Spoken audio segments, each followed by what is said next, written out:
I put my remarks this afternoon under the heading of two mottos. One is a quotation from John Kennedy, President Kennedy, who said in a speech in Dublin that the great enemy of truth is very often not the lie, deliberate, continued and dishonest, but rather the myth, persistent, persuasive and unrealistic. And I take a second quotation from somebody very different, Rosa Luxemburg, who says that those who do not move do not notice their chains.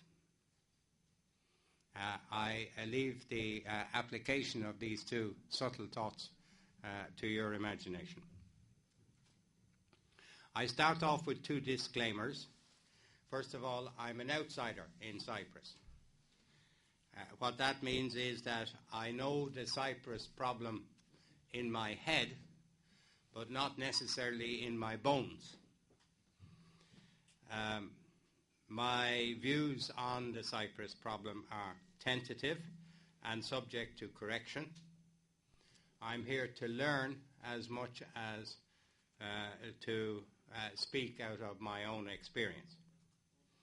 However, I can say that I have been aware of the Cyprus problem since the early 1970s, because at the time when things on the island here were quite tense, they were also tense on an island which I know better, that is to say in Ireland.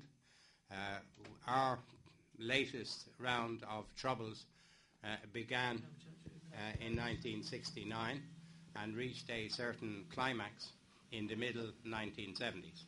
So at the time, I happened to be working on Northern Ireland, within the Northern Ireland section of our department, and I was conscious of what was happening on parallel problems, not similar problems, but parallel problems elsewhere. The one conclusion I came to then, that I haven't changed since, is that even if the Irish problem is complicated, the Cyprus problem is more complicated. And when I'm asked, well, what do you think, my first reaction is to say, like the Chinese Prime Minister Zhou Enlai said when he was asked, Mr. Prime Minister, what, in your opinion, is the significance of the French Revolution? He said, I'm sorry, but it's too early to say. It's too early for me sometimes to say. The second disclaimer I would make is that most of my work in Cyprus is in the south. But all ambassadors, especially European ambassadors in Cyprus, tend, I think, to face in two directions. We are Janus-faced. I like to think that perhaps in a very small way, it's useful to have people from outside the island who can, in certain ways, try to explain to Greek Cypriots what we understand Turkish Cypriots are thinking or doing or development, and vice versa. This is with all due modesty. But the consequence of that is that I don't see an opportunity like today as an opportunity for just bashing at the Greek Cypriots. Indeed, not even just bashing, which is somewhat easier, at President Papadopoulos. I try to hold to the old-fashioned academic virtues of objectivity, rationality and balance. Okay. What I have to say today will come in 4 bits. The first 3 bits being short and the last bit being longer.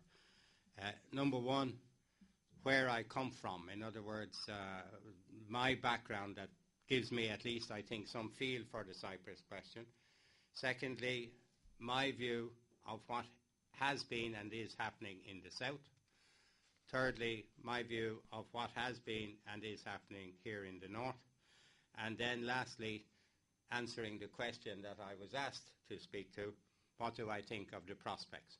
The reason for doing it in this rather long-winded way is simply that I think if I spoke only on the last without explaining, in a sense, some of my own other views, it wouldn't really mean very much. Whereas this way, you'll forgive me, but I think the background, at least, will be of some interest. Okay, and very briefly, where I come from, you've already got all the nice things said by your professor.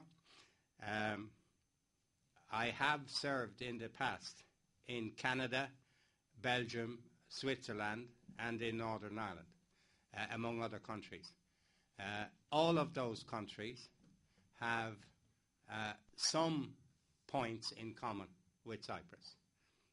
Canada, Belgium, Switzerland, all facing problems of some sort or another to do with identity, to do with structures of the state, unitary or federal, and particularly in Northern Ireland to do with a division within a state between two very different and hostile identities, or at least identities which turn hostile from time to time. I mention this because sometimes one gets the impression reading the Cyprus media that the problems of Cyprus are totally unique and totally particular to itself. This is not quite true. It's not necessary to reinvent the wheel. There are other experiences which are at least relevant, even if the problems of Cyprus are, of course, particular to the island. Last point I should mention is that my training, for what it's worth, is as a historian. I tend to think that a historian is as much use in Cyprus as lawyers. I don't know if there are any legal people here, but I tend to think sometimes that both north and south of the Green Line, there are perhaps too many lawyers for the good of the Cypriots. That was a joke. No, somebody doesn't take it personally. Good, good. If I could say one very brief thing about Northern Ireland, there are, as I say, parallels. We've had the same colonial relationship with the United Kingdom. We have had, in, I think, a similar way to Cyprus, we have developed a type of love-hate relationship between our capital and London. We have internally similar problems of thinking in terms of the dichotomy between partition and unity, and then looking beyond a simple unity to a more complex type of unity, federal or otherwise. One way of looking at the Northern Ireland problem, or the Irish problem, which we developed in the 1970s, was to think of it as having three legs. It had to do with the relationship between Dublin and Belfast, that is to say, between the majority and the minority on the island of Ireland. It had to do with the relationship between Dublin and London, that is to say, the East-West problem, the relationship between the Irish people in its different manifestations and the larger island beside us. And it also had to do with the relationship, thirdly, within Northern Ireland between the majority and the minority in Northern Ireland. Those three parallels are not exact, of course, when you come to Cyprus, but there are elements of all of those in the complex that goes to make up what we call the Cyprus problem, not least the common factor, the biggest single common factor, I think, is what could be called the double minority problem. That is to say, within the island of Ireland, the majority on the island are a minority within the two islands together. In other words, Irish nationalists feel that they are a very small proportion of the total population of our islands. But within the island of Ireland, the nationalists are a majority, and the minority within Ireland are those people who wanted to have a special relationship with London. And this double minority problem, the majority being in its turn a regional minority, and the minority on the island having large support from outside, is something which clearly has a reflection here, and which has this particular consequence, that both sides, feeling themselves to be a minority, think of themselves as primarily as victims of history rather than as actors in history. And that is not a good beginning for solving problems. Because if you think of yourself as a victim, then it's clearly up to the other person, the other side, the other, to make the concessions that you think is necessary to solve the problem. And it's only when you begin, I think, to get rid, to some extent, or to take responsibility to some extent for the problems which presently exist, that you begin to feel that, yes, not only do the other people have to make sacrifices, but you have to make sacrifices too. And that's not always easy. The last point of general introduction is, of course, the question of the European Union. If one thinks of all of the various things which have happened and which give the dynamism to the present situation in the island of Cyprus, the EU has to be the biggest single factor in that. The biggest single factor in the south and in the north. It's not, of course, always a happy set of circumstances, in the sense that the view could be taken, and is taken by a number of people in northern Cyprus, that it may have been a mistake for the EU to welcome the South in, so to speak, unconditionally, in advance of a solution being found here on the island. But in any event, there are at least three ways that we in Ireland found that the EU helped us in looking at the problems of Ireland and of Northern Ireland, not in providing solutions, but in a sense in changing the context in which solutions were looked for. These three ways, very briefly, was first, number one, we got a certain measure of material help from the European community, as it was then, in terms of funding, in terms of help for our various civil society groups, and indeed for political parties. Number two, it also helped that our ministers and British ministers, once we joined the EU in the early 1970s, were meeting together on a regular basis. Because in spite of the fact that we're very close and always have had a very intimate relationship with the EU, there was also a very large gap in understanding and in, shall we say, sympathy between the two sides. But it is amazing what living together, working together in a common council, around a common table, on a regular basis across a whole spread of different policy areas from different parties, political families, can do to help general understanding. It means, in effect, that you begin to appreciate the other point of view a bit more than would otherwise be the case. Lastly, and most importantly, perhaps the biggest single change is a sort of psychological change.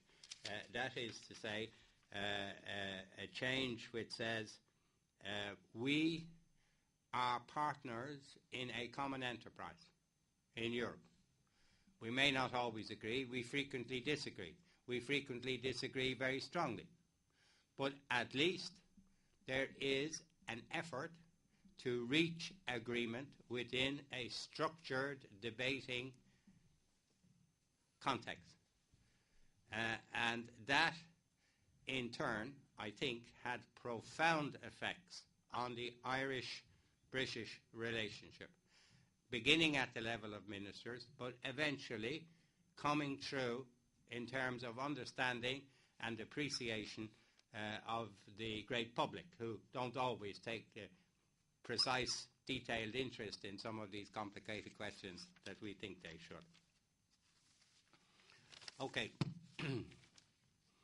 My second general point, what has been happening in the South and how does it affect an appreciation of where do we go from here?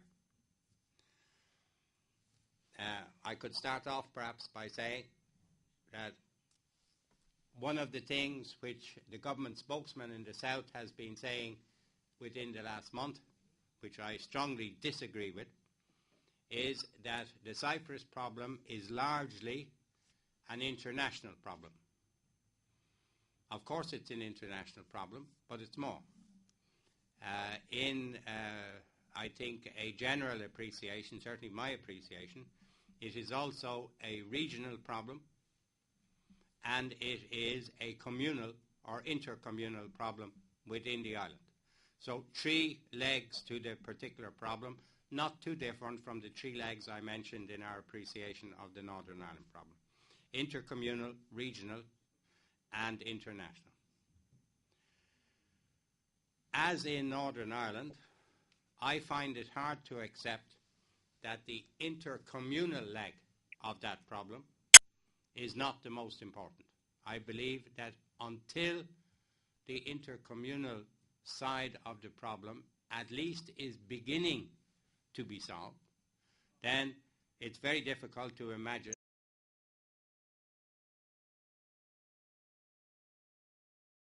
that one can solve the aspects of it which are reflected regionally or internationally. Because of that, my personal belief is that the last year, from the point of view especially of the government of the South, or from the point of view of my appreciation of the government of the South, that the last year has been largely wasted.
Cyprus problem.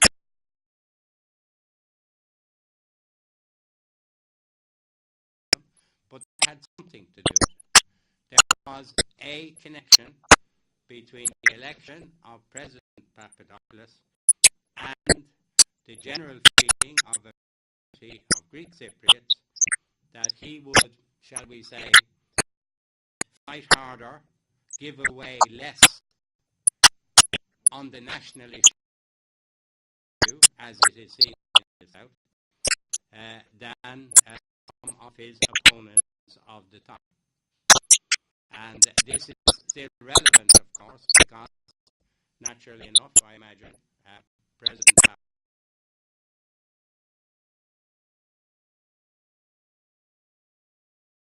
Papadopoulos is personally very conscious of that. I came to the island in November of 2001. I asked myself occasionally, what has changed? What are the large things which have changed since then?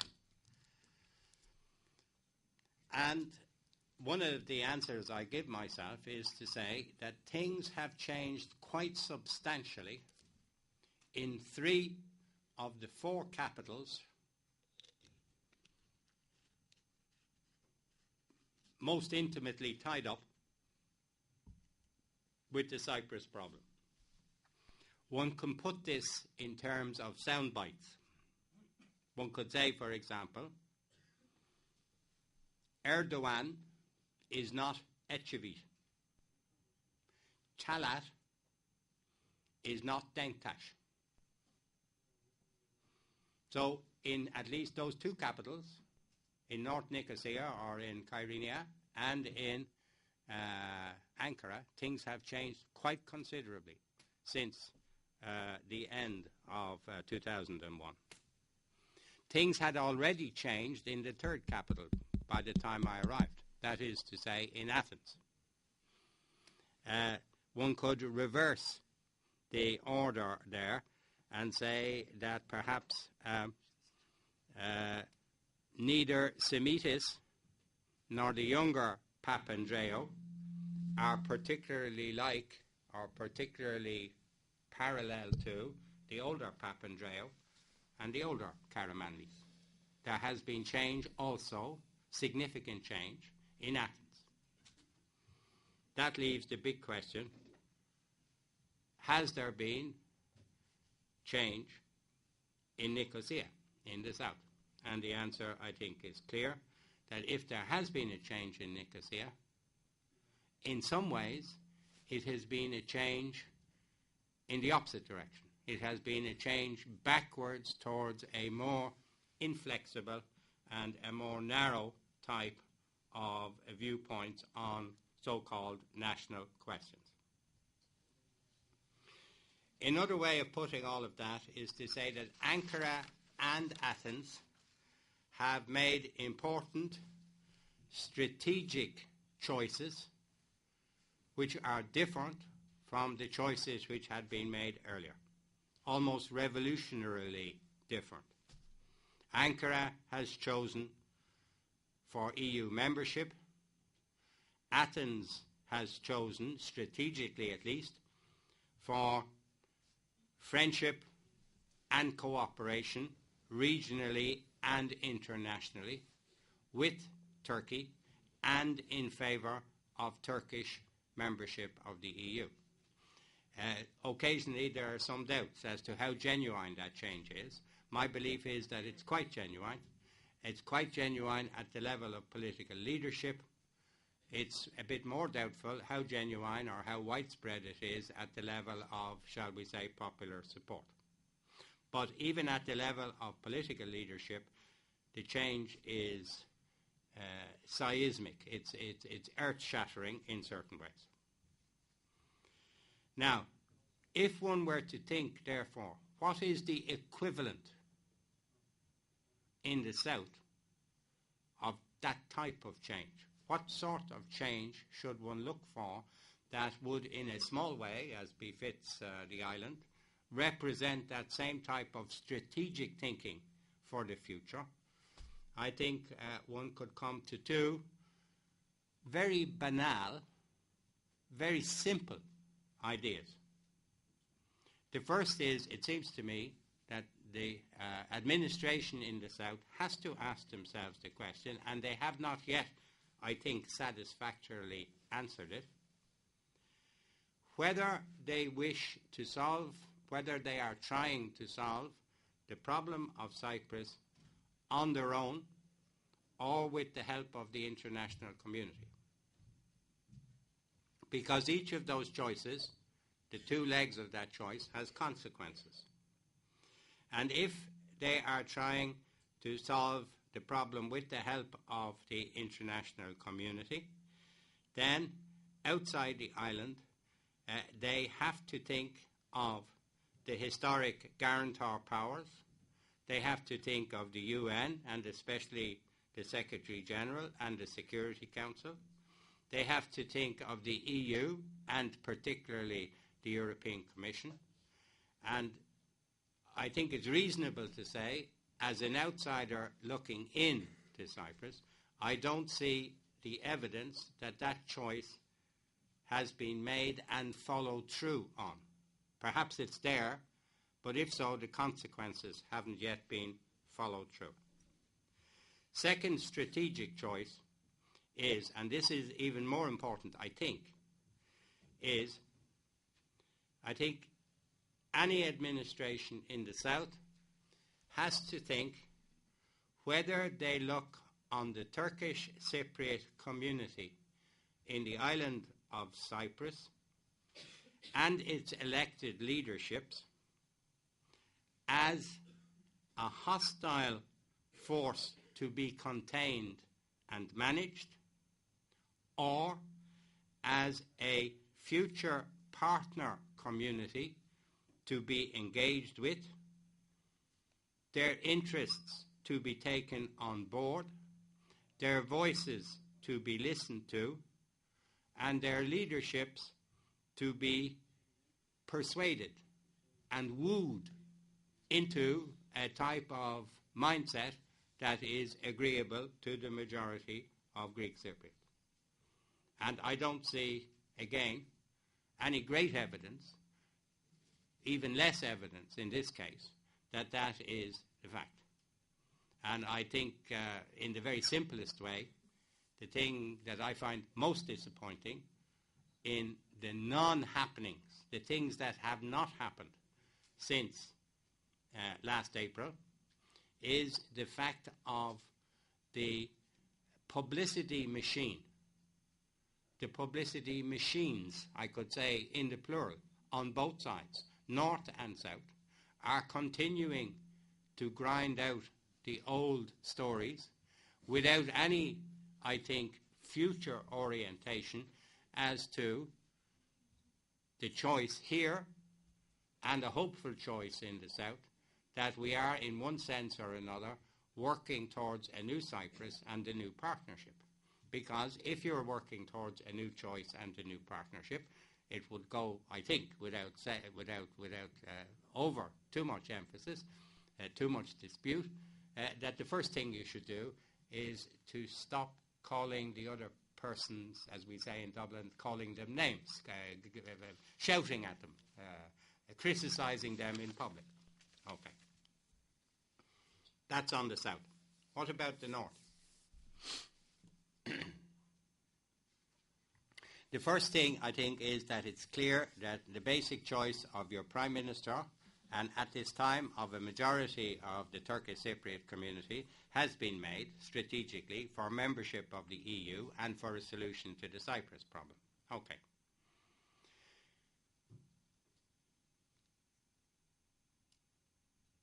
Trying to deepen that, in a sense, the first thing, I think, is that this is not immutable. It's not unchangeable. It wasn't always the case, even in the relatively recent past, that your clear choice, the clear choice of the leadership in Turkish Cyprus, was in that direction. And it's not guaranteed, if I may say so with respect, that it will remain so. it could change again, depending on circumstances within or outside. This has consequences. One of the consequences is that the choice having been made, it has to be worked at. It carries responsibilities as well as rights. For example, I could look around the room and ask, how many people have studied or think it worthwhile studying what is happening in Europe with regard to the new constitution for Europe? It's complicated stuff, but it's going to make a big change in the way Europe runs itself within the next couple of years. And therefore, it is something that you have to be interested in if you are interested in membership, the realization of membership, which is presently there, but in abeyance. Secondly, and not trying to be too negative, I think it's clear that you have every reason to be happy and satisfied with the results of the referendum as it happened here in the North last year. But in accepting this and accepting the results without any qualification, one of the points to bear in mind is that not just in the eyes of the Greek Cypriots or the Greeks, but in the eyes of Europeans as a whole, this happened in a sense, if I can use football terminology, this happened against the run of the play. It happened in a way that was, in the eyes of many Europeans, rather surprising. Why? Because they had grown used to the idea of Turkish Cyprus saying no. Now, there are various reasons why Turkish Cyprus said no, and there are various reasons especially why President Denktash said no at various stages. And I'm not attempting in any sense to put a query over that. All I'm saying is that the net effect of that was to create a certain expectation in Europe that Turkish Cyprus last year might have said no again, and therefore it became quite a shock when Turkish Cyprus said yes and Greek Cyprus said no. Okay. This is not to be exaggerated, but the point is that I think it's important to remember here that the consequences of saying no didn't just disappear once the mindset changed and the answer was yes. There are still consequences of the record of the period from the early 1980s to the year 2000, roughly, where the expectation in Europe was a no from Northern Cyprus. And that spreads across a rather wide spectrum, but perhaps it's not necessary to go into, except perhaps in questions and answers. Last point I would make on this is that for historical reasons, as I understand it, the relationship of the Turkish Cypriot community to Turkey is quite different in many respects from the relationship of Greek Cyprus, Greek Cypriots, to Greece. The Greek Cypriot Athens link, in brief, is not as close nor as dependent as traditionally the link between Turkish Cyprus and Ankara has been. Various reasons for that, including the historical record of Athens in the 1970s. But also there are structural reasons for it. And the structural reason largely is because it's easier for Greek Cypriots, being a majority on the island, to opt for a Cyprus first policy than it is for Turkish Cypriots. And that, in turn, has consequences. One consequence, for example, which I think you have to think about, is to say things are fine now. Turkish Cyprus has made a choice. Ankara has made a choice. those two choices are running in the same direction and in parallel. But there is no guarantee, nothing is guaranteed, except death and taxes, according to the philosopher. But there is no guarantee that that will always be the case. There is no guarantee that in the future, for example, for internal Turkish reasons or for external European reasons, that the Turkish application to join Europe might not come across an obstacle. And if it did, that would face Turkish Cypriots also with very hard choices, perhaps. At least it's something that has to be thought about. At the very least, one could say that Turkish membership of the EU, in practical terms, is a certain distance away. It's not going to happen next year. There will be an opening of negotiations, I have no doubt, this year. The negotiation with Spain took 12 years. It's hard to imagine the negotiation with Turkey taking less. 10 to 15 years' time, most of you will have kids. I will be a grandfather 6 times over instead of 3 times over, as I am at the moment. 15 years is a long time. Things can change. Okay, I'll skip over various things. And I come to prospects for a solution.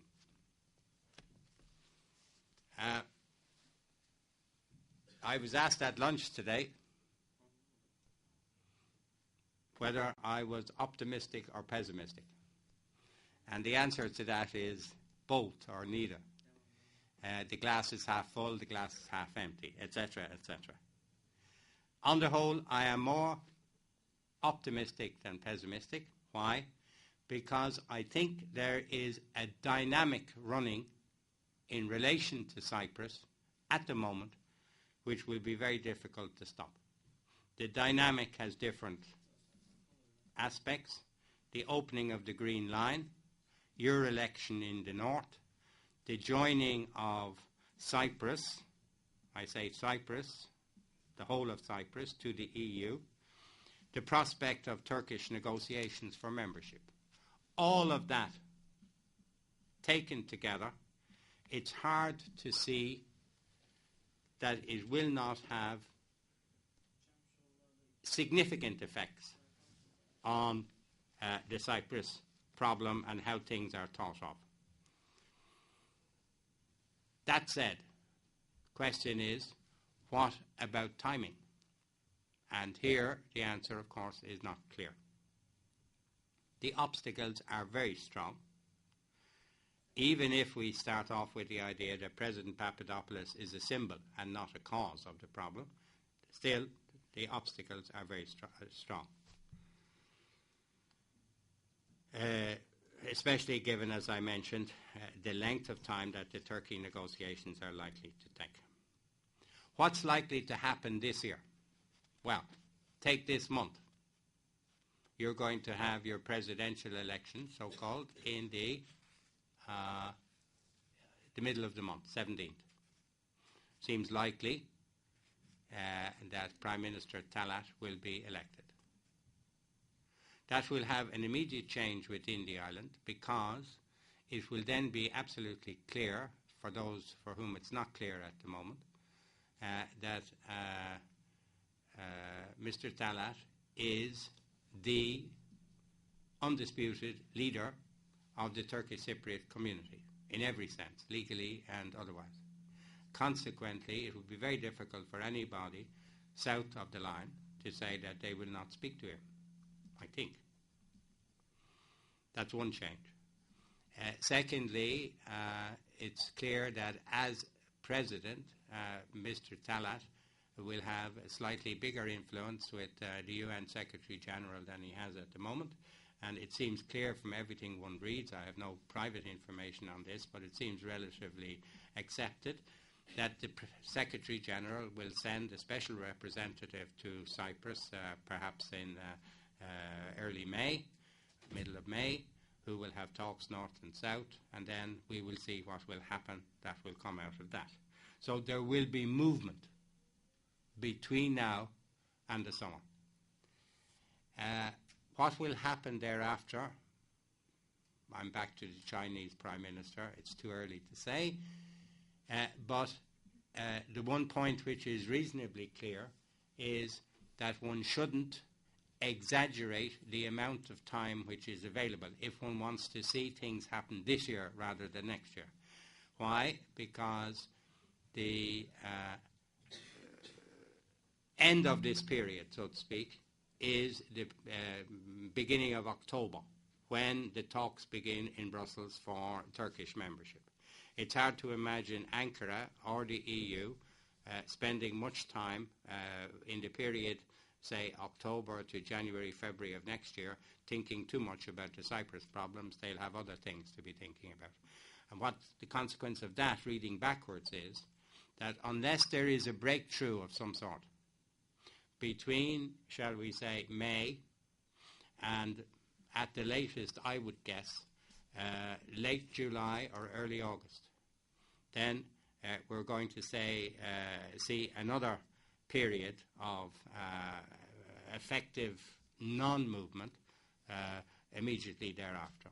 So I would say the window of opportunity, for what it's worth, is from May to, say, early August of this year, and we will see then what comes out of it. I've gone on too long. I could perhaps make one last point.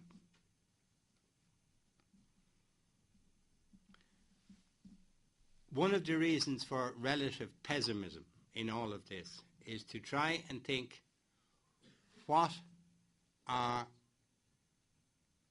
is the government of the Republic of Cyprus, the Greek Cypriot administration, likely to ask when they're talking to a representative of the UN.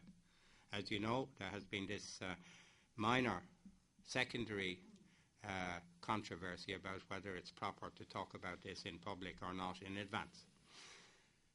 One can only guess, therefore. But the guessing isn't too difficult. First of all, on the philosophy of the plan, President Papadopoulos has said, number one, he doesn't accept outside mediation or arbitration anymore. In other words, no filling in the blanks by the Secretary General. Number two, he doesn't accept time constraints. In other words, it will take whatever time it will take, and there won't be, in his view, artificial deadlines. And number three, on this rather technical point of continuation of the existing state, no so-called virgin birth. In other words, that as far as he's concerned, the Republic of Cyprus will continue, even if it has a different structure. Okay. On the substance, that's all, in a sense, you could say that's all symbolism.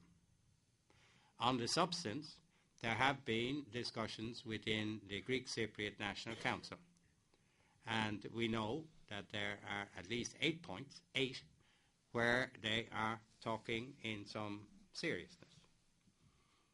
Question of security of implementation, so-called ACEL point from the period of last year around the referendum.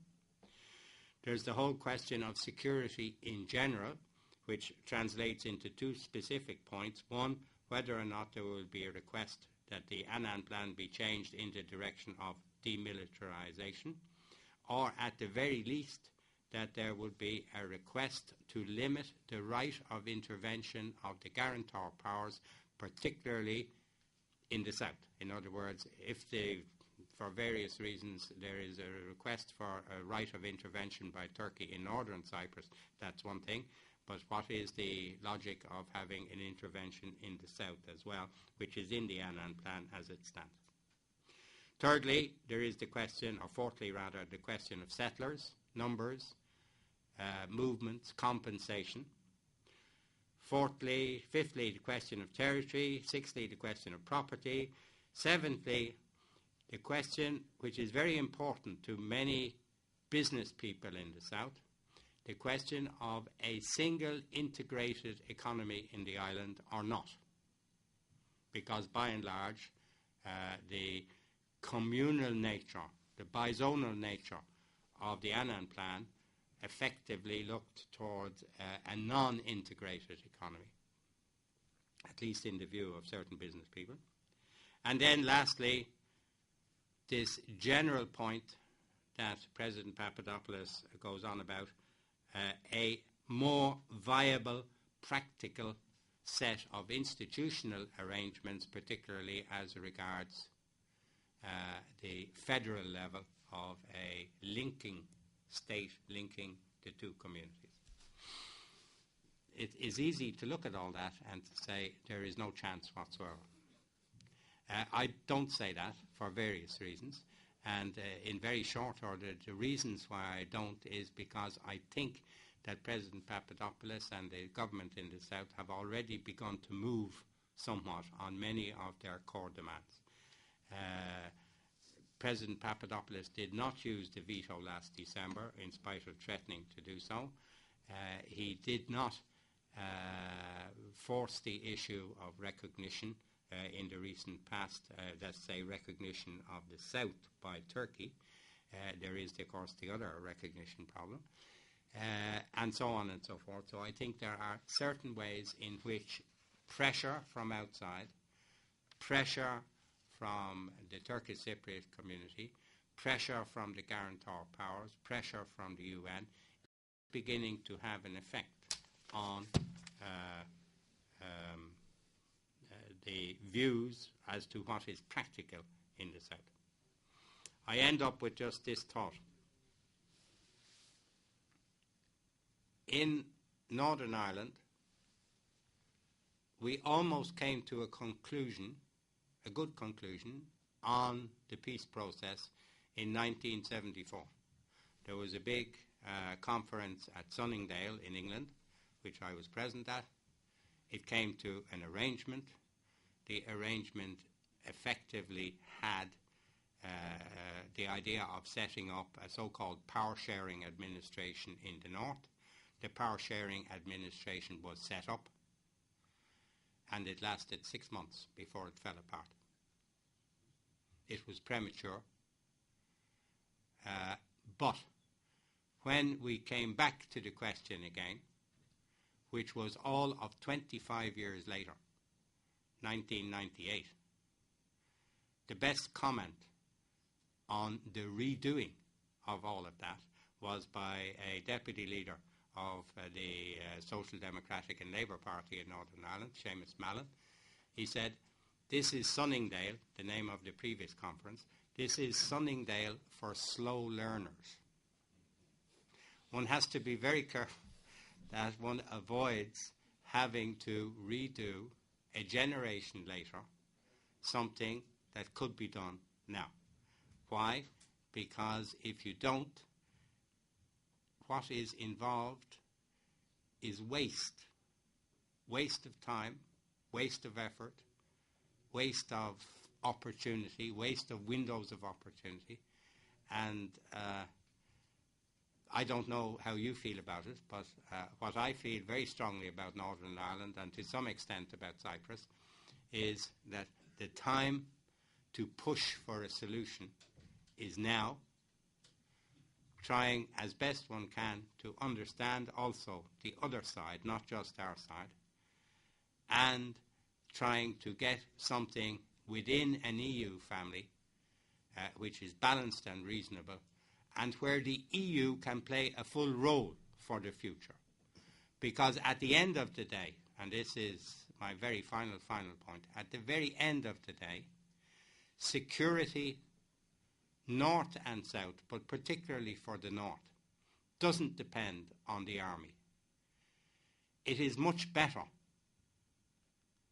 I think, as we have found in Ireland, as the Germans and the French and the Italians have found in Europe.